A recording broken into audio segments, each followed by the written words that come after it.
പാലക്കാട് യു.ഡി.എഫിന് കിട്ടിയ റെക്കോർഡ് വിജയം ഒരർത്ഥത്തിൽ ഷാഫി പറമ്പിലിന്റെ വിജയം കൂടിയാണ്.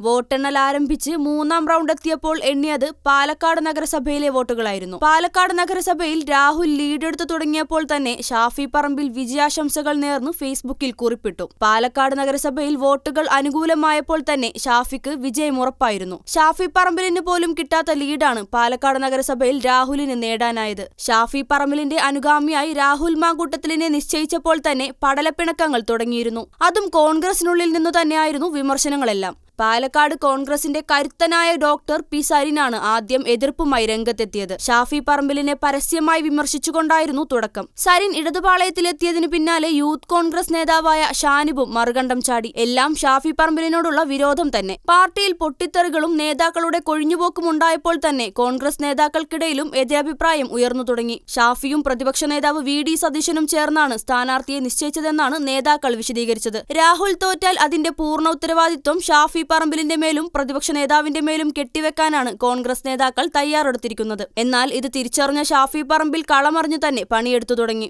അതാണ് തെരഞ്ഞെടുപ്പ് ഫലത്തിൽ പ്രതിഫലിച്ചു കണ്ടത്. നീല ട്രോളി ബാഗ് ആരോപണം കൊണ്ടുവന്ന് കോൺഗ്രസിനെ തറപ്പിറ്റിക്കാമെന്ന് കരുതിയ CPM-നും മന്ത്രി രാജേഷിനും തെറ്റുപറ്റി. നീല ട്രോളി ബാഗ് തന്നെ പ്രചരണ ആയുധമാക്കി മാറ്റാൻ ഷാഫി പറമ്പിലിന് കഴിഞ്ഞു. നീല ട്രോളി ബാഗ് ഉപയോഗിച്ചാണ് അവസാനം വിജയാഘോഷം വരെ കോൺഗ്രസ് നടത്തിയത്. വടകരയിൽ ചെമ്പടാ ഇത് ചെമ്പടാ എന്ന് മുദ്രാവാക്യം വിളിച്ച CPIM-കാരെ വിജയശേഷം ചെമ്പാടാ ഇത് ചെമ്പാടാ എന്ന് വിജയാഘോഷ മുദ്രാവാക്യമായാണ് ഷാഫി അനുയായികൾ ഉയർത്തിയത്. എതിരാളികൾ ആക്രമിക്കാൻ ഉപയോഗിക്കുന്നവയെ തന്നെ അനുകൂലമാക്കുന്ന രാഷ്ട്രീയ തന്ത്രത്തിനു മുന്നിൽ എതിരാളികൾ തോറ്റോടുന്നതാണ് പാലക്കാട് കണ്ടത്. ഈ വിജയം ഷാഫി പറമ്പിൽ എന്ന കോൺഗ്രസ് നേതാവിന് അനിവാര്യമായിരുന്നു. ജനങ്ങളെ കയ്യിലെടുക്കാൻ BJP-യുടെ കോട്ടകളിൽ വരെ വിള്ളൽ വീഴ്ത്താൻ ഒറ്റക്കെട്ടായി നിന്ന കോൺഗ്രസിന് കഴിഞ്ഞു എന്നാണ് മനസ്സിലാക്കേണ്ടത്. അവസാന ഘട്ടത്തിൽ BJP-യുമായി തെറ്റിപ്പിരിഞ്ഞ സന്ദീപ് വാര്യർ എവിടേക്ക് പോകുമെന്നാണ് രാഷ്ട്രീയ കേരളം ഉറ്റുനോക്കിയിരിക്കുന്നത്. CPIM-ലേക്ക് പോകുമെന്ന് കണക്കുകൂട്ടിയവർ നിരവധിയാണ്. അതിനായുള്ള ചർച്ചകളും ഒരു വഴിക്ക് നടന്നിരുന്നു. സന്ദീപിനെ സ്വാഗതം ചെയ്യുമെന്ന് മന്ത്രി MP രാജേഷും AK ബാലനും പരസ്യമായി പറയുകയും ചെയ്തു. എന്നാൽ ഏവരെയും ഞെട്ടിച്ചുകൊണ്ട് സന്ദീപ് വാര്യർ കോൺഗ്രസിലെത്തി. സന്ദീപിന്റെ ഭാഷയിൽ പറഞ്ഞാൽ വെറുപ്പിന്റെ രാഷ്ട്രീയത്തിൽ നിന്ന് സ്നേഹത്തിന്റെ കടയിൽ അംഗത്വമെടുത്തു.